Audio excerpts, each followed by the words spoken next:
अंधेरी रात में एक तेज चीख गूंजी। गोविंदपुर के लोग अपने घरों से बाहर निकले। उनके चेहरों पर चिंता और डर के भाव थे। क्या हुआ था? किसने चीखा था? सब एक दूसरे से पूछ रहे थे। तभी किसी ने कहा, अरे, यह तो उस पेड़ के नीचे रहने वाले साधु बाबा की आवाज थी। यह सुनते ही सब उस पेड़ की ओर भागे जहां साधु बाबा रहते थे। वहां पहुंचकर उन्होंने देखा कि साधु बाबा अपनी कुटिया के बाहर खड़े होकर आकाश की ओर हाथ उठाए हुए थे। उनके चेहरे पर एक अजीब सा भाव था, आनंद और भय का मिश्रण।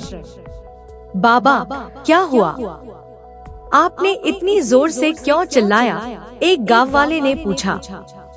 साधु बाबा ने गहरी सांस ली और बोले, भाई, मैंने एक सपना देखा।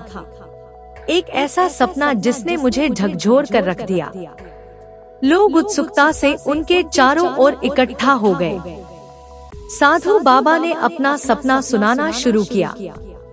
मैंने देखा कि इस गांव में भयंकर बाढ़ आई है। पानी चारों ओर फैल रहा था। लोग अपनी जान बचाने के लिए भाग रहे थे। लेकिन मैं अपने इस पेड़ के नीचे बैठा रहा, भगवान का नाम जपता रहा। मुझे लग रहा था कि भगवान मुझे बचाएंगे। साधु बाबा की आंखों में आंसू आ गए।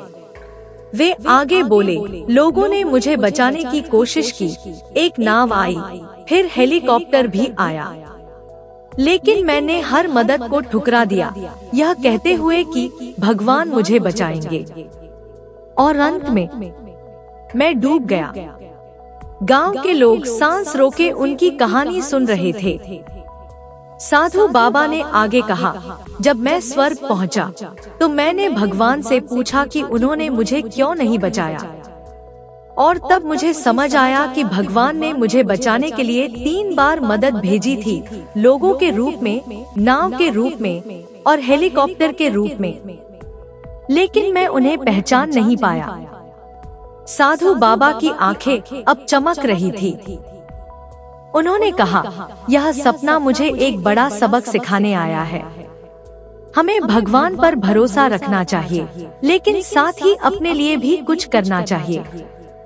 भगवान हमारी मदद करते हैं, लेकिन हमें उनकी मदद को पहचानना और स्वीकार करना भी सीखना चाहिए। गांव के लोग साधु बाबा की इस नई समझ से प्रभावित हुए। एक बुजुर्ग ने कहा, बाबा, आपने हमें भी एक महत्वपूर्ण सीख दी है।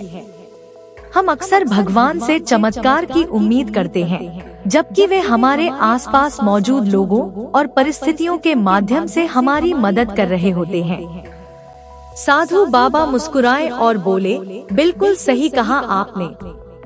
अब से मैं न केवल भगवान की भक्ति करूंगा, बल्कि उनके द्वारा भेजी गई हर मदद को पहचानने और स्वीकार करने का प्रयास भी करूंगा।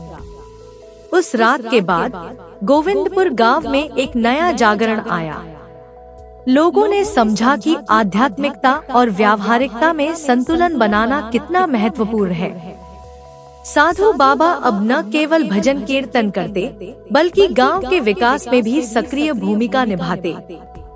कुछ महीने बाद जब गांव में वास्तव में बाढ़ आई, तो साधु बाबा ने अपने सपने से सीखे गए सबक को याद किया। उन्होंने न केवल भगवान का नाम जपा, बल्कि लोगों की मदद करने में भी अग्रणी भूमिका निभाई।